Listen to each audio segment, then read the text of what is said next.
The Champ-de-Mars massacre took place on 17 July 1791 in Paris in the midst of the French Revolution. The event is named after the site of the massacre, the Champ-de-Mars. 2 days before, the National Constituent Assembly issued a decree that the king, Louis XVI, would remain king under a constitutional monarchy. This decision came after King Louis XVI and his family had unsuccessfully tried to flee France in the flight to Varennes the month before. Later that day, leaders of the Republicans in France rallied against this decision, eventually leading to the massacre. Jacques-Pierre Brissot, editor and main writer of Le Patriote Français and president of the Comité des Recherches of Paris, drew up a petition demanding the removal of the king. A large crowd gathered at the Champ-de-Mars to sign the petition. 50,000 people gathered at the Champ-de-Mars on July 17, with about 6,000 having signed the petition. However, earlier that day 2 suspicious people had been found hiding at the Champ-de-Mars, possibly with the intention of getting a better view of the ladies' ankles, and were hanged by those who found them. However, Bailly, the mayor of Paris, used this incident to declare martial law. The Marquis de Lafayette and the National Guard, which was under his command, were able to disperse the crowd. Later in the afternoon, the crowd, led by Danton and Camille Desmoulins, returned in even greater numbers. The larger crowd was also more determined than the first. Lafayette again tried to disperse it.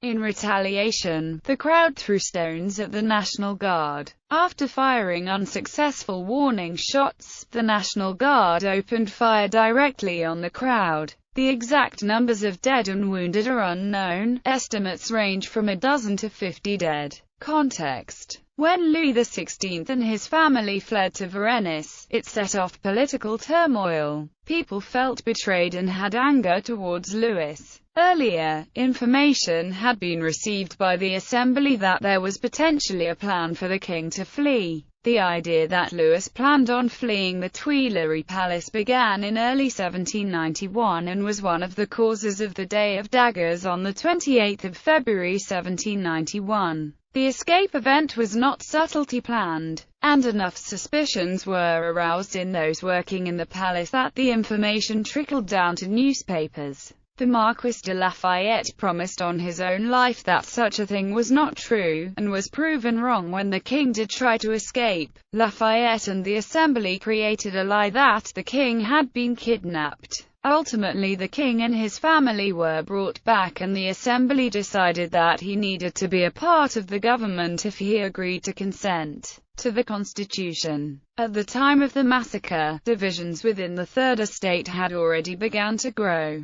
Many workers were already angered by the closing of various workshops, which took away jobs, leaving some unemployed. Higher-skilled journeymen were also angered due to a lack of increase in wages since the beginning of the revolution. The attempted flight of the king only increased the tensions between groups. The massacre was the direct result of various factions reacting to the decree by the Constituent Assembly in different ways. The Cordeliers Club, a populist group, chose to create a petition for a protest. This was originally backed by the Jacobins, though support was withdrawn at Robespierre's suggestion. The Cordeliers proceeded by creating a more radical petition calling for a republican, planning a protest that would help gain more signatures. Based on records of the petition and of the dead bodies, the crowd was made up of individuals from the poorer sections of Paris, some of whom may not have been able to read. The organizers seemed to desire representation of Paris as a whole, rather than any specific section. Results: after the massacre, the Republican movement seemed to be over. 200 of the activists involved with the movement were arrested after the massacre, while others had to go into hiding. Organizations stopped meeting and radical newspapers no longer published. However, this did not hold true for long. Among the French, the reputation of Lafayette, the commander of the National Guard, never recovered from this episode. The people no longer looked towards him as an ally or supported him after he and his men shot into the crowd, causing the massacre. His influence in Paris diminished accordingly. In 1793, the former mayor of France, Bailly, was executed, and one of the crimes he was charged with and punished for was inciting the massacre. Contemporary news report. The following is an excerpt of a news report about the incident printed in the Les Révolutions de Paris, a Republican newspaper in support of the anti-royalists who had assembled on the Champ de Mars. Blood has just flowed on the field of the Federation, staining the altar of the fatherland. Men and women have had their throats slashed and the citizens are at a loss. What shall become of liberty? Some say that it has been destroyed, and that the counter-revolution has won. Others are certain that liberty has been avenged, and that the revolution has been unshakably consolidated. Let us impartially examine these two such strangely differing views. The majority of the National Assembly, the Department, the Paris municipality, and many of the writers say that the capital is overrun by brigands, that these brigands are paid by agents of foreign courts, and that they are in alliance with the factions that secretly conspire against France. They say that at 10 o'clock on Sunday morning, 2 citizens were sacrificed to their fury. They say these citizens insulted, molested and provoked the National Guard, assassinated several of the citizen soldiers, that they went so far as to try to kill the Commandant General, and finally they say that they gathered at the Champ de Mars for the sole purpose of disturbing public peace and order, getting so carried away that perhaps it was hard to restrain themselves 2 hours later. From this point of view, it is certain that the Paris municipality could have and should have taken the severe measures that it did. It is better to sacrifice some 30 wretched vagabonds than to risk the safety of 25 million citizens. However, if the victims of Champ de Mars were not brigands, if these victims were peaceful citizens with their wives and children, and if that terrible scene is but the result of a formidable coalition against the progress of the revolution, then liberty is truly in danger, and the declaration of martial law is a horrible crime, and the sure precursor of counter-revolution.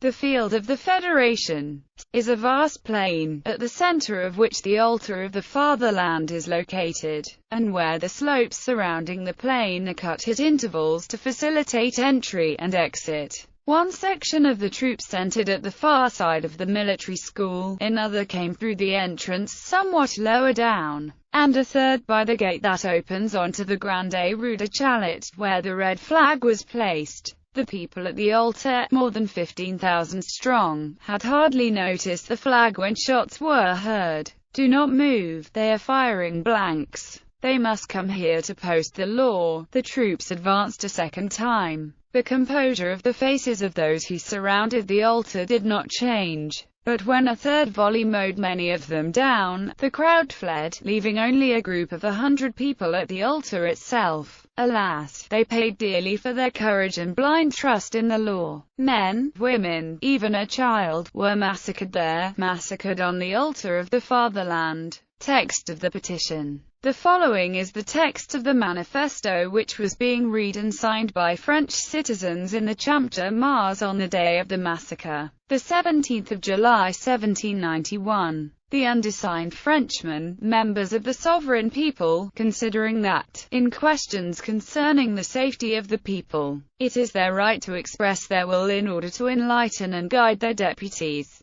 that no question has ever arisen more important than the King's desertion, that the decree of the 15th of July contains no decision concerning Louis XVI, that, in obeying this decree, it is necessary to decide promptly the future of this individual, that his conduct must form the basis of this decision, that Louis XVI, having accepted royal functions, and sworn to defend the Constitution, has deserted the post entrusted to him, has protested against that very Constitution in a declaration written and signed in his own hand, has attempted, by his flight and his orders, to paralyze the executive power, and to upset the Constitution in complicity with men who are today awaiting trial for such an attempt, that his perjury, his desertion, his protest, not to speak of all the other criminal acts which have preceded, accompanied, and followed them, involve a formal abdication of the constitutional crown entrusted to him, that the National Assembly has so judged in assuming the executive power, suspending the royal authority and holding him in a state of arrest,